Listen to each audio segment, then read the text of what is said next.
Welcome to another episode of the AlbumReview.net podcast. I'm Greg Potters.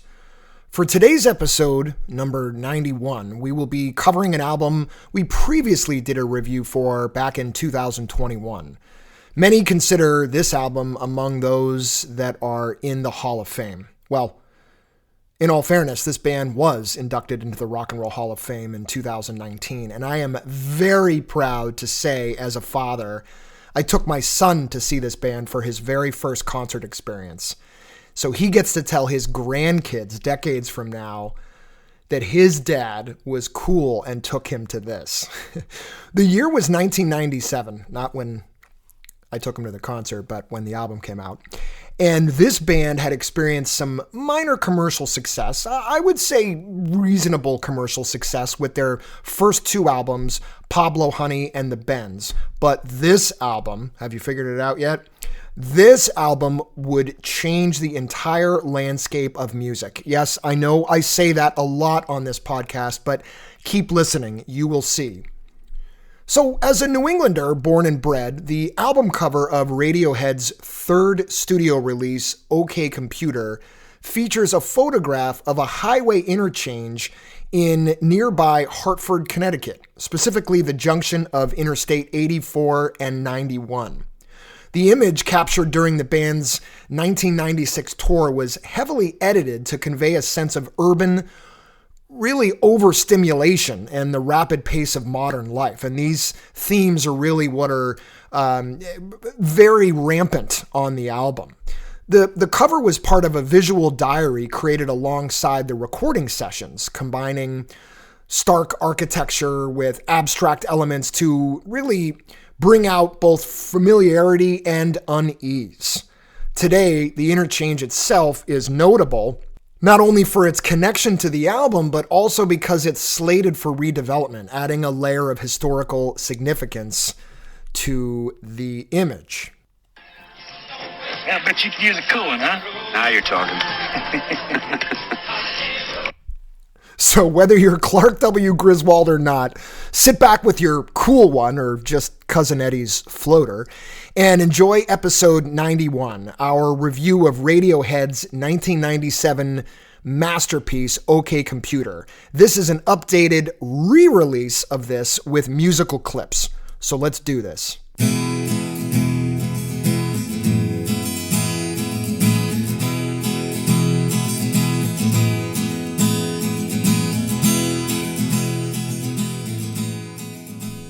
I can remember watching MTV in the 1980s and early 90s. Besides the radio, it was the place that you went to. It was the place you went to find new music. It was the place that I went to find any new music, really.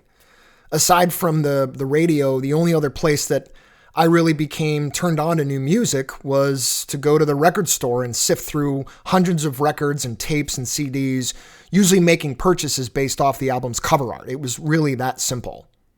And on one day in late 1993, I can remember getting home from school, throwing my backpack in the coat closet, and I mean throwing that thing like I wanted it to disappear, running into the den and immediately going to channel number 53, which on my cable network at the time was MTV, better known as music television for those of you born after the late 1990s.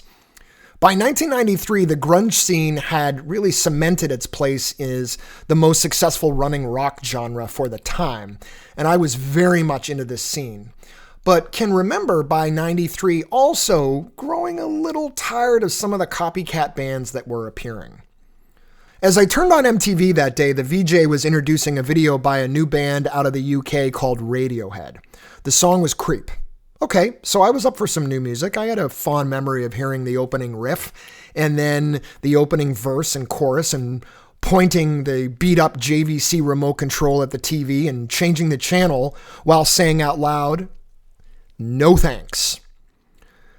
Yeah, I did that. It's important to recognize that at this point, besides my lack of desire for more grunge, the band Radiohead had really yet to shine, in my opinion. In fact, they were a few years away from blasting the cover off the baseball by releasing an album that would defy the grunge label and in many ways create their own genre of music. So on May 21st, 1997, A rock band with reasonable commercial success out of the UK, Radiohead, released their third studio album titled OK Computer. The album illustrates what it's like and what it will be like eventually to live in a world where computers rule. Technology and computers certainly played an important dominant role in society in 1997, but nothing like it is today in 2025. For the band, I believe, was truly ahead of their time, writing lyrics to music that showcased the eventual downward spiral of society, where social media essentially runs the planet. The writing is a message that all this capitalism has not necessarily led to survival of the fittest, but more led to emotional isolation and political illness. I can honestly say this band did not fully appear on my radar as being Rock and Roll Hall of Fame worthy until I heard this album in 2005. I was bowling with some friends of mine. Yeah, that's right. One of them handed me a compact disc with no writing on it, and he told me to play it immediately when I got into my car. Well, I did, and the rest is history. The majority of OK Computer was recorded in a large castle in the English countryside named St. Catherine's Court, believe it or not. The castle was owned at the time by actress. Can we still use the word actress, or is everyone just called an actor now? How do we distinguish that? Anyway, the castle was owned by Jane Seymour, better known for playing the lead role in a long-running 90s television show, Dr. Quinn, Medicine Woman. Some of you may remember that. Some of you may know her better from her small role in the movie Wedding Crashers. She played the wife of Christopher Walken's character, Secretary Cleary, named Kathleen. Yeah, I know, that's useless knowledge for you, right? If you've never seen Wedding Crashers, drop everything right now and go see it. Well, drop everything after you listen to this. Radiohead self-produced the album with Westminster-born producer and musician Nigel Godrich. Days after hearing this album, I went back and purchased the band's first two albums, which I grew fonder of, but none of their albums compare to OK Computer. None of them. The album starts off with Airbag.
This is a song lead singer and rhythm guitarist Tom York said was literally written about an airbag in a car that saved his life. York was involved in a car accident and lamented about how he was amazed that he survived. An airbag saved my life. As much as this album is a shot at technology and computers, it's ironic that it is technology that really saved his life. So that's one tick for you techie folks. Similar to every other track on this record, the drum beats are not typical. An average drummer like me cannot air drum to this, let alone play along for real. If you don't know what I'm talking about, just listen. You will not hear any standard eighth note groove where anyone on the planet can tap their foot along and mimic when the bass drum will be struck and when the snare drum will be hit. This intrigued me more.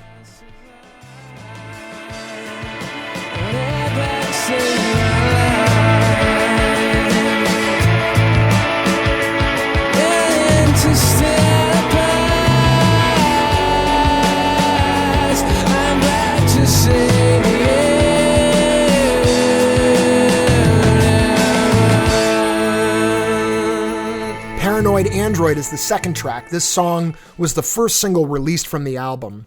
York was clearly writing about something he or someone he dislikes. When I am king, you will be the first against the wall. with your opinion of no consequence at all, end quote.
As fast beat, dark and drab as the song starts, it takes a turn and gets even darker until dropping into an anthemic swing your hands back and forth, like lyrical sing-along. Rain down, come on and rain down on me. I was definitely one of those guys at their live show as the anthem slows, feeling almost like a pagan religious worship experience. The main riff picks back up and the song takes you deep into their effect-laden guitar sound that's coupled with about 800 other instruments in the background.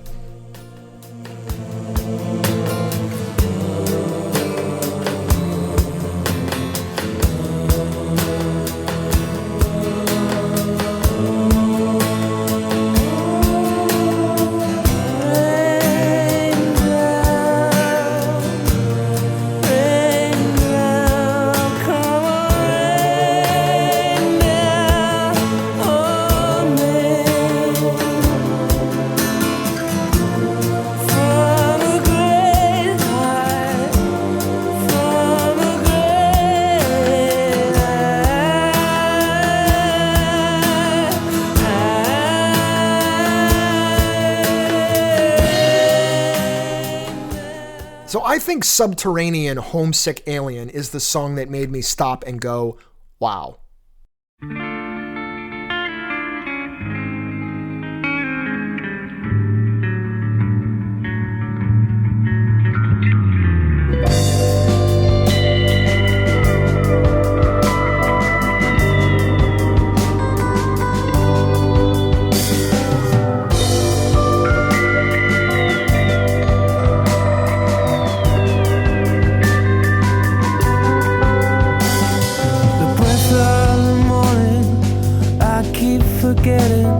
The smell of the warm summer air.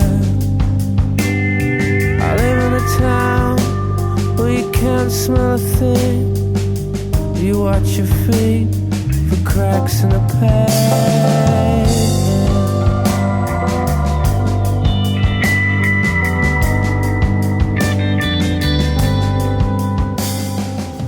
I can remember hearing it for the first time driving on the Massachusetts Turnpike, looking up at the streetlights lined up in symmetrical pattern that looked like one light continuing as I continued myself to drive. No, I was not impaired, despite leaving a bowling alley.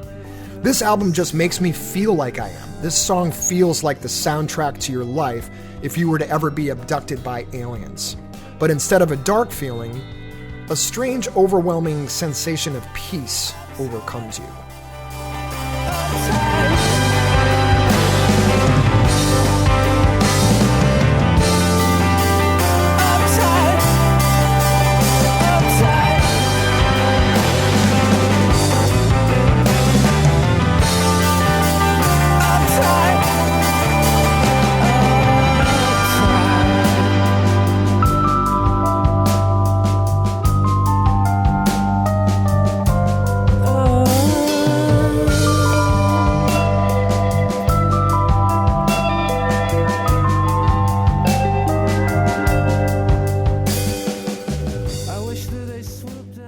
Exit music for a film, the album's fourth track, was actually written for the 1996 film Romeo and Juliet, starring Claire Danes. It is played at the end of the movie during the ending credits, just as Danes' character holds a revolver to her head and the movie fades to black. This song is genuinely amazing. Since it was written and recorded well before OK Computer, York later said the track shaped the direction for the rest of the album. The drying of your tears today, we escape, we escape.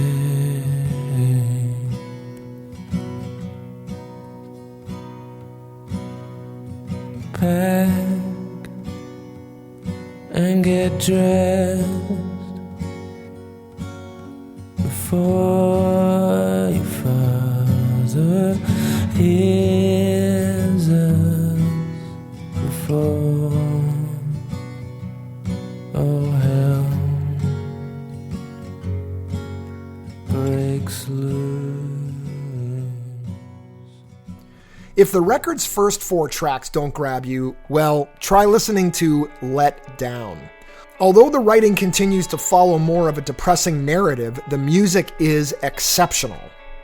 Once again, you hear the computerized synthesizer sound mixed on top of acoustic and electric guitars. This could almost pass as a U2 stadium anthem. You know the song where you stand with your arms folded, listening to yet another song that sounds like really all the others, but then you find yourself closing your eyes and dancing along with the groove because these guys know how to hook you, even when you're not trying.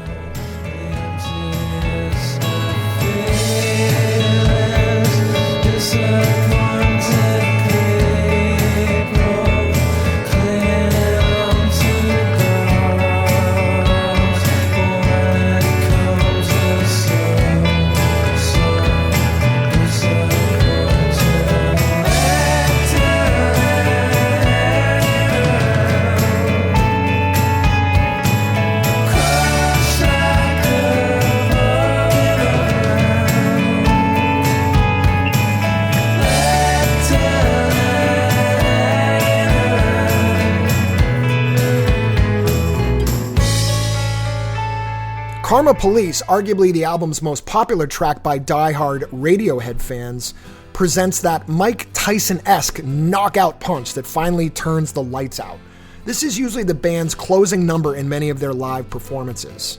So picture yourself driving your car or listening to this on your phone and finally waving the white flag and going, okay, what the hell are these guys up to? How does a band write stuff like this? In Karma Police, some of the lyrics go, quote, "Karma Police, I've given all I can. It's not enough. I've given all I can, but we're still on the payroll. This is what you'll get. This is what you'll get. This is what you get when you mess with us." End quote.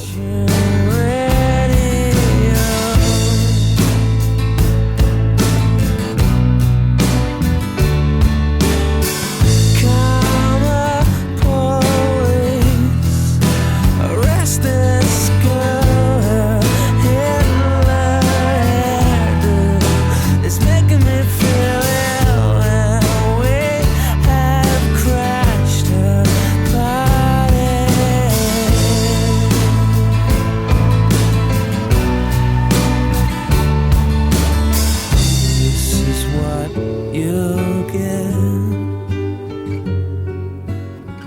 This is what you'll get. This is what you'll get when you mess with us.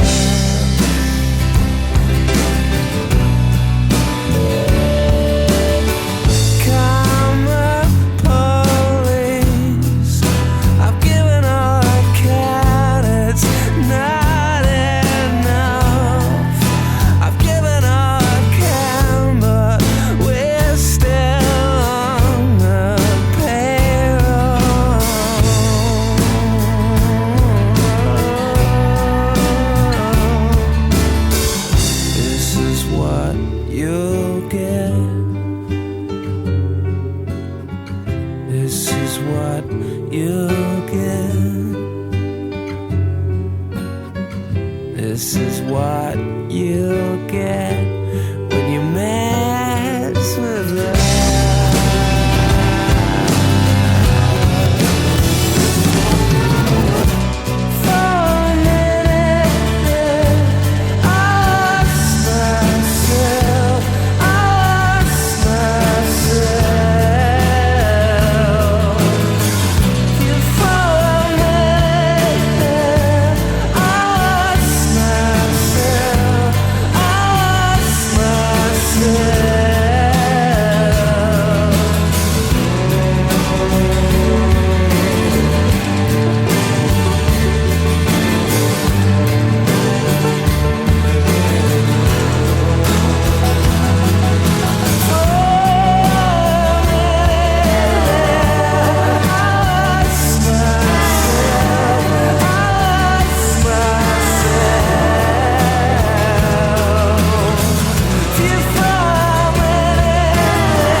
As the song rolls to a conclusion, you hear what you can imagine would sound like a hand being placed on a vinyl record to slow it down, similar to a DJ scratch, but it's slower, softer, and darker. I remember for a split second thinking that my CD that my friend gave me was damaged.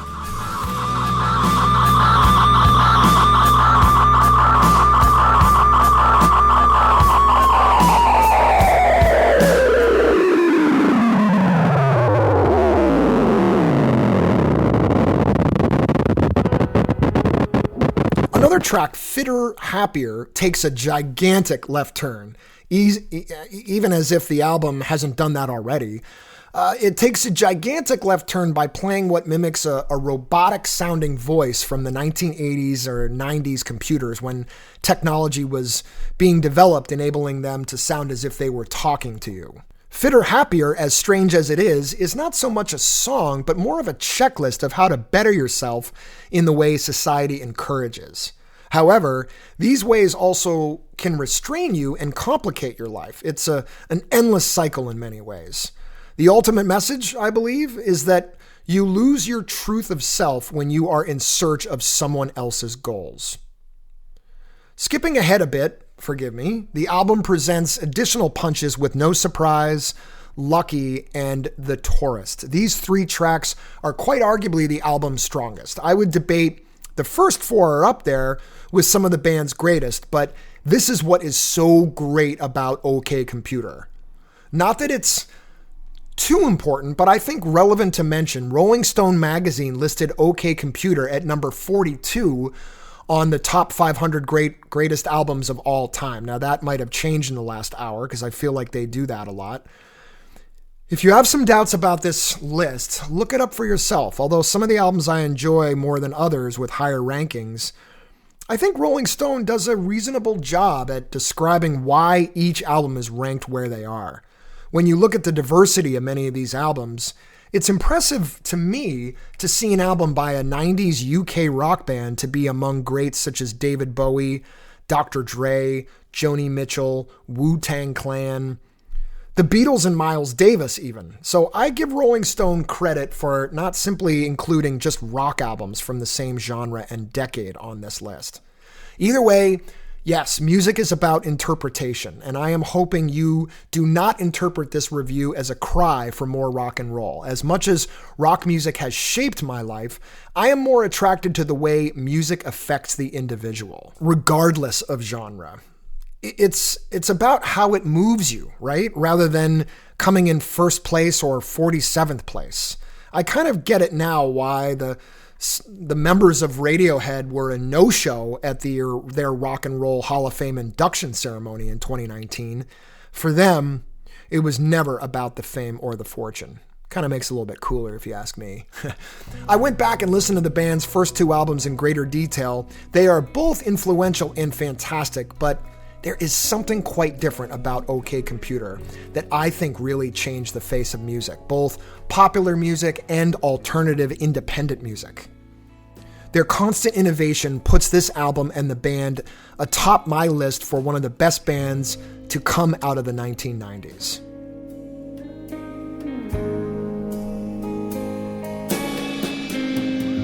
The box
Thanks again for listening to episode number 91 and our review of Radiohead's OK Computer. I meant it when I said it. This band did not really grab me when they first came on the scene, and although I enjoyed humming to Creep and Fake Plastic Trees in the mid-1990s, when I was handed that blank CD in 2005 that contained OK Computer, my synapses fired on all cylinders when I listened to it on that drive home after the bowling alley. Yeah, that's right, bowling. I learned about this album in a freaking bowling alley, okay? So that's special, right? Remember, if you're interested in any of the albums or books that I've discussed in this episode or previous episodes, go to albumreview.net and pick up a copy of your own. Listen to all my podcast album reviews at albumreview.net by clicking on the podcast tab. They can also be heard wherever podcasts are available, any platform. Please follow the show on your preferred platform so you can get regular updates on new episodes. And also, if you guys would be so kind as to pop a quick review or rate the podcast, that helps move the needle and get the word out there. Also, remember, I do want to hear from you, so please email me your feedback, album review requests, and any questions that you might have to gpotters@albumreview.net. That's GPOTTERS @albumreview.net. If you'd like to get regular updates on reviews, interviews, product, and music news, go to the homepage and join the mailing list. Visit our LinkedIn and YouTube pages and stay tuned for updates on Instagram, Facebook, and that thing they call TikTok. You can find me at albumreview.net. Well, that's it for now. Thank you guys again for your support, and as always, drop the needle and keep listening.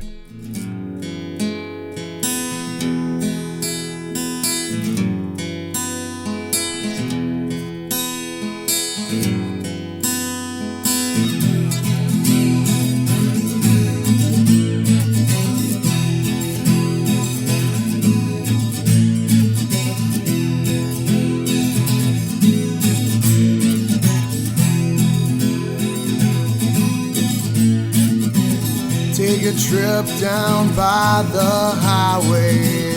Take a trip down by the highway. Take a trip down by the highway. Take a trip down by the highway. Take a trip down by